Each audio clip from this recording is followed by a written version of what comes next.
ओम ब्रह्म सत्यम सर्वाधार। आज इंदिरा एकादशी पर सभी प्रेमी जन को शुभकामनाएं। आज बड़ी आस्था है लोगों में इस व्रत की, क्योंकि ये व्रत पितृपक्ष में आता है और इसमें दो लाभ, एक पितृपक्ष का लाभ, दूसरा इंदिरा एकादशी का इलाज। और जो व्रत रखते हैं उनके पापों से उनका पापों का नाश होता है। तो आइए आज इंदिरा एकादशी पर अध्याय 16 भगवद गीता से कुछ श्लोक श्रवण करें अर्थ सहित। देखिए भगवान श्री कृष्ण अर्जुन को क्या संदेश दे रहे हैं। बहुत ही अद्भुत सुंदर संदेश। श्री भगवानुवाच अभयं सत्व संसिद्धिर् ज्ञानयोगव्यवस्थितिः दानन्दमश्च यज्ञश्च स्वाध्यायस्तपआर्जवम्। बहुत ही सुंदर ये भगवान श्री कृष्ण का संदेश। भय का सर्वथा अभाव, अंतःकरण की पूर्ण निर्मलता, तत्व ज्ञान के लिए ध्यान योग में निरंतर दृढ़ स्थिति और सात्विक दान, इंद्रियों का दमन, भगवान देवता और गुरुजनों को पूजा तथा अग्निहोत्र आदि उत्तम कर्मों का आचरण एवं वेद शास्त्रों का पठन पाठन तथा भगवान के नाम और गुणों का कीर्तन, स्वधर्म पालन के लिए कष्ट सहन और शरीर तथा इंद्रियों के सहित अंतःकरण की सरलता। एक कष्ट सहने की क्षमता हो, इंद्रियों पर कंट्रोल हो,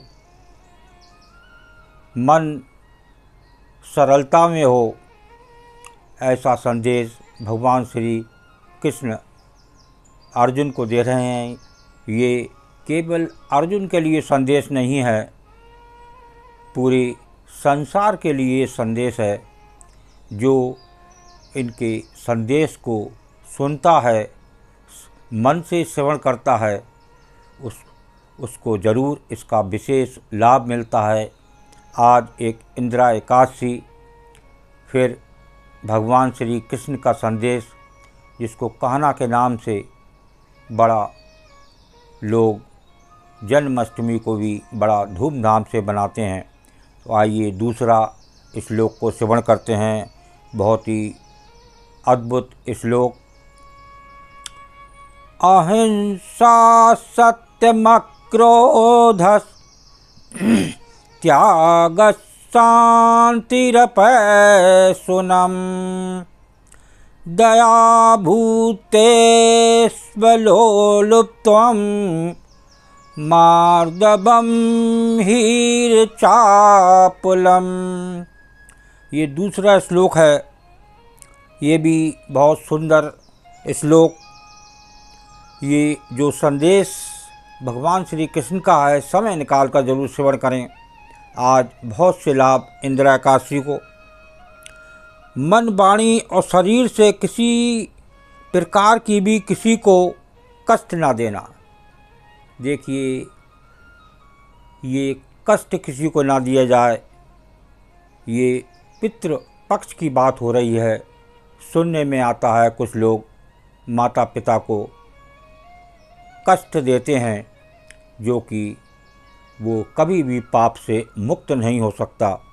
यहाँ साफ साफ दूसरे श्लोक में भगवान श्री कृष्ण संदेश दे रहे हैं, किसी को कष्ट न देना, यथार्थ और प्रिय भाषण, अपना अपकार करने वाले पर भी क्रोध का न होना, किसी के ऊपर क्रोध ना करना, कर्मों में कर्तापन के अभिमान का त्याग, जो हम कर्म करते हैं उस पे अभिमान ना करें, अहंकार ना करें, अंतःकरण की उपरति अर्थात चित्त की चंचलता का अभाव, किसी की भी निंदा आदि ना करना।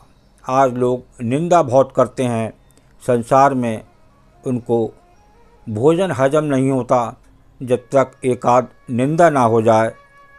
सब भूत प्राणियों में हेतु रहित दया, इंद्रियों का विषयों के साथ संयोग होने पर भी उनमें आसक्ति का ना होना किसी इंद्रिय में आसक्ति ना हो और दया भाव होना चाहिए। ये ऐसा संदेश है भगवान श्री कृष्ण का। ना आसक्ति हो, कोमलता, लोक और शास्त्र से विरुद्ध आचरण में लज्जा और व्यर्थ चेष्टाओं का अभाव। जो व्यर्थ की लोग सोचते हैं कि ऐसा कर लें तो ऐसा हो जाएगा, तो ये भगवान श्री कृष्ण का साफ साफ संदेश है। इसको जब मानेंगे, सुनेंगे, चलेंगे तो निश्चित ही लाभ होगा। आज हम थोड़ा सा सुन के ही समय नहीं है बंद कर देते हैं, तो जो श्रवण करता है उसका मन निश्चल होता है, एक साफ सुथरा होता है, सरलता होती है मन में, किसी पर निंदा नहीं आती, क्रोध नहीं आता। ये साफ साफ संदेश है। आइए तीसरे श्लोक को श्रवण करते हैं, बहुत ही अद्भुत श्लोक। तेजक्षमा धृतिः शौचम् अद्रोहो नातिमानिता भवन्ति सम्पदं दैवीम् अभिजातस्य भारत। ये भी बड़ा सुंदर श्लोक है। इसमें देखिए, तेजक क्षमा धृत्य शौचम अद्रोहो नातिमानिता। तेज, क्षमा, धैर्य, भार की शुद्धि एवं किसी में भी शत्रु भाव का न होना। देखिए, ये बहुत अद्भुत बात है। ये शत्रु भाव का बिल्कुल त्याग करना, क्रोध का बिल्कुल त्याग करना। भवन्ति संपदं दैवीम अभिजातस्य भारत। और अपने में पूज्यता के अभिमान का भाव, ये सब तो हे अर्जुन दैवी संपदा को लेकर उत्पन्न हुए पुरुष के लक्षण हैं। देखिए, ये एक दैवी पुरुष के लक्षण बता रहे हैं भगवान श्री कृष्ण। एक अंत में 4 नंबर श्लोक को और स्मरण करते हैं। दंभो दर्पोऽभिमानश्च क्रोध पारुष्यमेव च अज्ञानैश्चाभिजातस्य पार्थ संपदमासुरीम्। ये चौथा श्लोक बहुत ही उत्तम। ये भगवान श्री कृष्ण इसमें क्या समझाना चाह रहे हैं अर्जुन को। हे पार्थ, दंभ, घमंड और अभिमान तथा क्रोध, कठोरता और अज्ञान भी ये सब आसुरी संपदा को लेकर उत्पन्न हुए पुरुष के लक्षण हैं। जो आसुरी के लक्षण बता रहे हैं, जो लंका में होते थे आसुरी लोग, उनके ये लक्षण हैं। जिस प्रकार रावण को एक घमंड था, एक अहंकार था, जो इस संसार से विदा करा के ले गया। और देखिए, वो सब अपने भाइयों तक को ले बैठा। कितना उसकी पत्नी ने समझाया, वो दयावान थी। भाई लक्ष्मण उसके दयावान थे, उनकी बात समझ में आती थी। लेकिन मैं लंकापति रावण, 3 लोकों का स्वामी, इसलिए देखिए घमंड और अहंकार भगवान हमेशा समय समय पर आकर चूर करते हैं।